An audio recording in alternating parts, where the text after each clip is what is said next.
오늘의 사연 시작합니다. 저는 결혼한 지 1년 조금 넘어 이혼한 20대 후반의 여성입니다. 누군가가 그러더군요. 아무리 시가 쪽 사람들이 개차반이라도 남편만 멀쩡하면 잘 살 수 있다고 말이에요. 하지만 그건 절대로 아니라는 걸 몸소 체험했고 결국 이혼까지 해버렸네요. 남편과 사귀는 동안 크게 다툰 일도 많지 않았고 서로 성격도 비슷했기 때문에 결혼하면 잘 살 줄로만 알았어요. 그러다 생각지도 않은 장애물이 나타났는데 제가 감당하기엔 도저히 불가능이라 이렇게 허무하게 이혼을 하게 되었습니다. 제가 이혼을 하게 된 이유는 바로 시어머니 때문이에요. 결혼식을 올리기 전까지는 시어머니의 본색을 아예 몰라봤었거든요. 오히려 저의 결혼 생활을 걱정해주는 친구들이나 주위 지인들한테 우리 시어머니 같이 바르고 어진 사람은 처음 봤다면서 아무 걱정 말라 했을 정도였습니다. 남편과 저는 대학교에서 만나 오랜 시간 동안 친구로 지내다 우연한 계기로 연인으로 발전한 사이입니다. 그러다 보니 연인으로 지낸 세월만 놓고 보면 2년이 채 안 되는 짧은 시간이지만 알고 지낸 지는 그보다 훨씬 긴 시간을 친분을 유지해왔어요. 그리고 남편이 그냥 친구일 때 집에도 종종 놀러 갔다 보니 시어머니와도 함께할 기회가 제법 있었고요. 지금에서야 시어머니가 완전히 이중적인 사람이라는 걸 깨달았지만 그때만 해도 언제나 바른 말씀만 하시고 자신이 내뱉은 말은 꼭 지키는 시어머니가 참 대단해 보였던 것 같아요. 거기다 남편과 사귀면서도 저에게 단 한 번도 싫은 소리를 하시거나 무리한 요구도 한 적 없으셔서 굉장히 상식적이고 좋은 분이라고 믿었어요. 하지만 결혼식을 올리고 얼마 지나지 않아 저를 대하는 시어머니의 태도가 확연하게 변했다는 느낌을 받기 시작했습니다. 구구절절 다적으면 밤을 새도 부족할 것 같아서 몇 가지만 말씀드려 볼게요. 일단 저희는 신혼집을 시어머니 집과 그리 멀지 않은 곳에다 얻어야 했어요. 남편이나 제가 다니는 회사 근처에 자리를 잡아야 했거든요. 집 자체는 시어머니와 저희 친정에서 반반씩 보태주신 돈으로 구했고, 덕분에 제 통장에는 혼수 비용으로 쓰고 남은 돈 그대로 넣어두었습니다. 상견례 때 일이었어요. 아무래도 시가와 5분 거리도 안 되는 가까운 데 살게 된다는 게 신경이 쓰였는지 시어머니가 먼저 말씀을 하시더라고요. 자기는 아들 집이랑 가깝게 사는 거 오히려 부담스럽다고요. 그러면서 행여나 전화를 자주 하거나 찾아올 생각은 말라고 물리적인 거리는 비록 가깝지만 마음만큼은 멀리 떨어져 자유롭게 살랍니다. 솔직히 저희 친정 부모님은 아무 생각 없으셨거든요. 어쨌든 그런 식으로 말씀해 주시니 마음만큼은 편했습니다. 그래서 제 나름대로 더 신경을 써드린 것도 사실이고요. 겉으로는 싫다고 하시지만 그래도 아들 며느리가 챙겨주는 걸 싫어하는 시어머니가 어디 있겠냐는 심정으로 일주일에 두세 번 안부 전화 드렸어요. 그리고 한 달에 한 번 정도는 직접 찾아가 함께 식사도 했고요. 그런데 이렇게 한 몇 개월 지났을 무렵인가 한 번은 어머님이 밤사이에 원인모를 두통으로 꽤나 고생을 하셨나 보더라고요. 저한테 전화를 해서는 얼마나 대단한 일을 하길래 지척에 있는 시어미를 모른 척하냐 화를 내시는 거예요. 시어미가 아파 죽어도 모를 거라며 저한테 온갖 막말을 다 퍼부으시더군요. 정말 황당했습니다.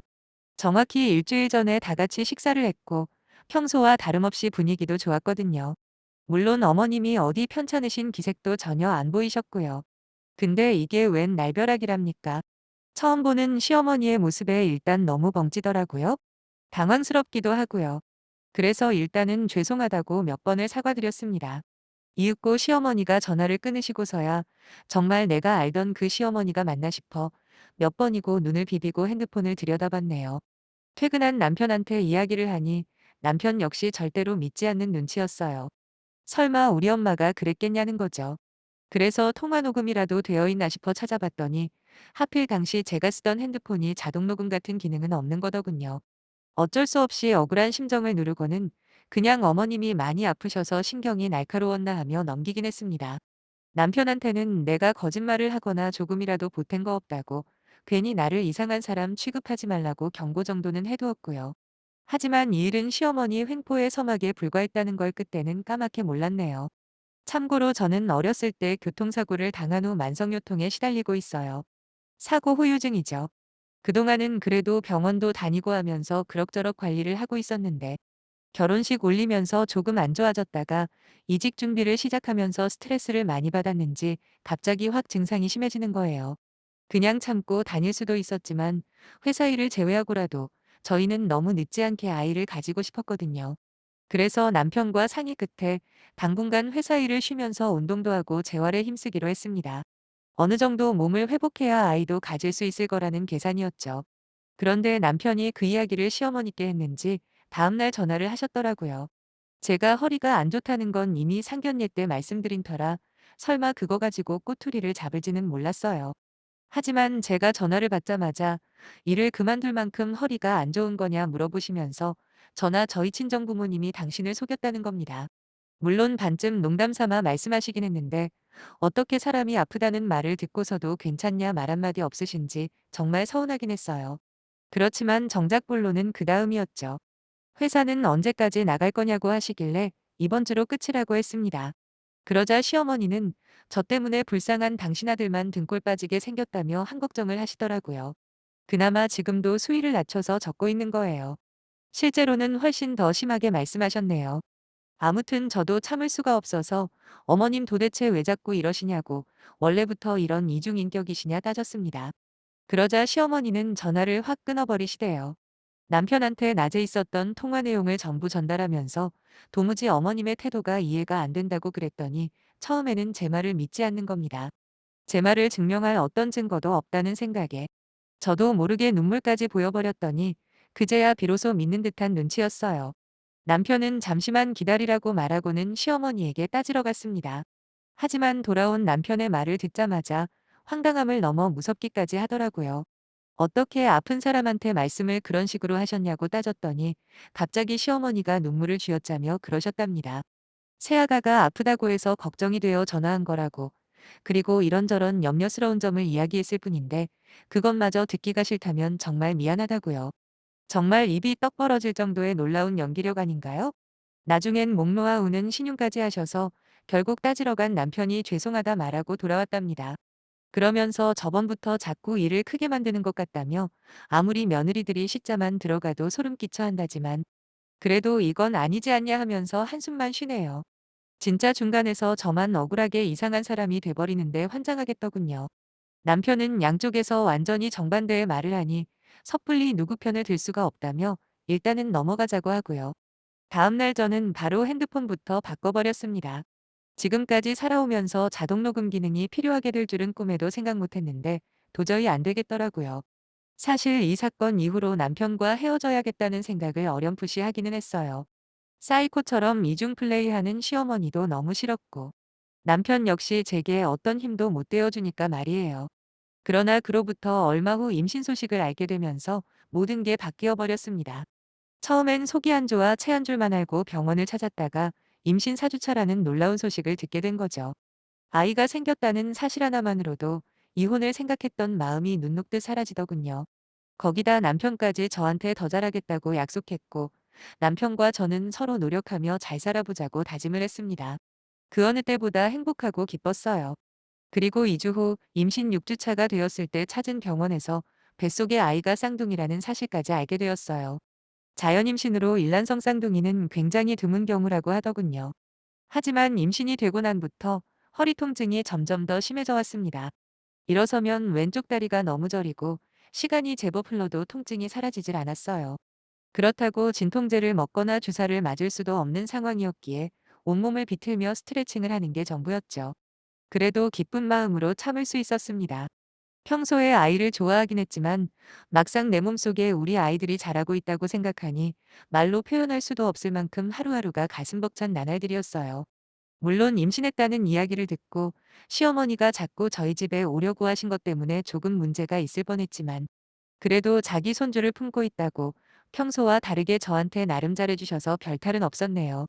그러다 결국 제가 이혼을 선택해야겠다 결심한 건 처음 우리 아이들이 쌍둥이라는 걸 알게 된 후 2주 후에 생긴 사건 때문입니다. 의사 선생님이 심각한 표정으로 둘 중에 하나의 심장 소리가 안 들린다고 아마 곧 도태될 거라고 하시는 거예요.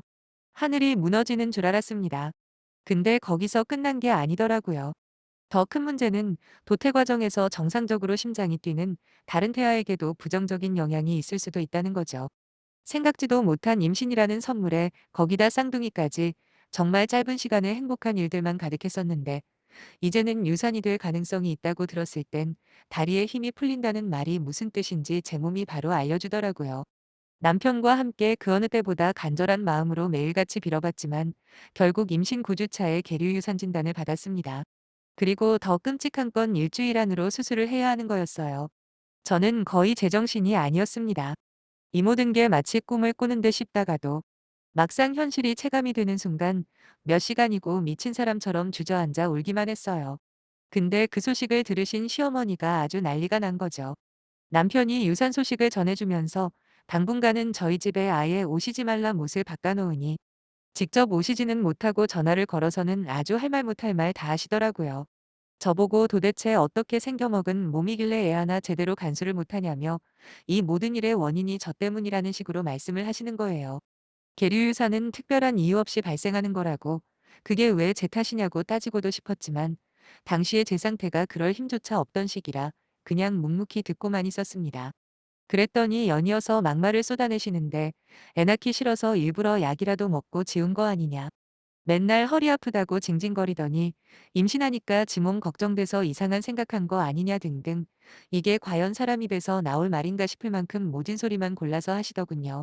저는 그냥 힘없는 목소리로 아니에요, 아니에요 반복할 뿐이었는데 시어머니가 하는 말이 자기도 유산을 해본 적이 있다며 그때 배가 얼마나 아프고 피도 엄청 났는지 모른다면서 그런데 저는 당신이 보기에 너무 멀쩡하다고 의심스럽답니다. 도저히 들어줄 수준이 안 된다 싶어 있는 힘을 다해 제발 좀 닥치고 저 좀 혼자 내버려 두시라 소리치곤 전화를 끊고 아예 핸드폰도 꺼버렸습니다. 그때만 해도 통화 내역이 녹음되어 있다는 건 생각하지도 못했죠. 대신 남편이 돌아오자마자 그대로 다 말했습니다. 당신 어머니라는 사람이 나한테 무슨 소리 한지 아냐고 하면서 제가 들었던 내용 전부 토시 하나 안 틀리고 전달했더니 남편은 이번에도 안 믿더라고요. 그제서야 제가 폰을 바꿨다는 사실과 어떤 통화던 자동으로 녹음이 된다는 사실을 깨닫고는 곧장 녹음 파일을 찾아 들려줬습니다. 그랬더니 남편 얼굴이 사색이 되더라고요. 자기도 시어머니가 그 정도로 몰상식한 사람인지 몰랐겠죠. 근데 남편 입에서 미안하다는 말부터 나오는 게 아니라 시어머니 입장을 대변하는 말부터 나오길래 역시 그나물의 그 밥이다 싶었네요. 주저리 말을 늘어놓는 남편에게 그냥 헤어지자고 했습니다. 그리고 그 길로 단촐하게 짐만 챙겨서 친정으로 향했죠. 저는 그동안 쌓여왔던 울분과 서름을 토해내듯 울었고 친정 부모님은 차라리 애가 없으니 잘 된 거라고 생각하라시면서 그냥 이대로 당신들과 함께 살자고 하셨습니다. 이튿날 친정어머니와 짐을 챙기러 집으로 향했죠. 근데 시어머니가 계시더라고요. 저희를 번갈아 보더니 아무리 딸이 친정에 찾아왔어도 돌려보내는 게 부모된 도리인데 자식 교육 다시 시켜야겠다며 기어이 한마디 하셨어요. 그날 처음으로 저희 친정어머니가 다른 사람 머리채 잡는 모습을 보게 되었습니다. 생전 듣도 보도 못한 쌍욕을 하시며 시어머니한테 오늘 너 죽고 나 죽자 달려드셨죠. 너 같은 건 말로 해서는 안 된다며 아주 죽사발을 만들어 놓으셨네요. 결국 남편과 이혼을 하기로 합의를 하게 되었는데 지금까지 시어머니가 나한테 했던 모든 일들이 사실이라는 걸 알게 된 남편은 제발 소송만은 하지 말아 달라고 사정사정을 하더라고요. 자기도 여기저기 알아봤는데 전세금 전부 다 줄 테니 그냥 조용히 이혼해주면 안 되겠냐. 어차피 소송 걸어봐야 전세보증금만큼 위자료가 나오기는 힘들 테니 그렇게 해달라네요. 거기다 자기가 처음부터 확실한 방패막이가 되어줬어야 하는데 그러질 못했다며 미안하답니다. 사실 남편이 모은 돈이었으면 그동안의 정을 봐서라도 마음이 조금은 흔들렸을 텐데 전부 시어머니가 대출받은 돈인 걸 알았기에 그냥 위자료 명목으로 받고 이혼을 마무리해줬어요. 그리고 지금 저는 학교 다닐 때부터 해보고 싶었던 디자인 공부를 하며 지내고 있습니다. 한 번은 남편한테 장문의 문자가 한 통 왔는데 자기 엄마한테 한번 물어봤대요. 도대체 왜 며느리한테 그러셨냐고요. 그랬더니 처음엔 안 그랬는데 시간이 갈수록 하나뿐인 아들을 새로운 여자한테 빼앗긴 기분이었다고 그러시더랍니다. 어떻게 며느리를 질투의 대상으로 삼을 수 있는지 여러분들은 이해가 가시나요? 남편은 이번 일을 계기로 시어머니를 다시 보게 되었다며 다시 한번 진심을 담아 저에게 미안하다고 했습니다. 그렇게 완전히 남남이 되어버린 남편과는 더 이상 연락한 적도 없고 또 연락할 생각도 없네요. 상처받은 제 인생을 치유하기도 바쁘거든요. 제 사연 들어주신 모든 분들에게 늘 좋은 일만 생기길 바라며 이만 사연을 마쳐야겠네요. 감사합니다.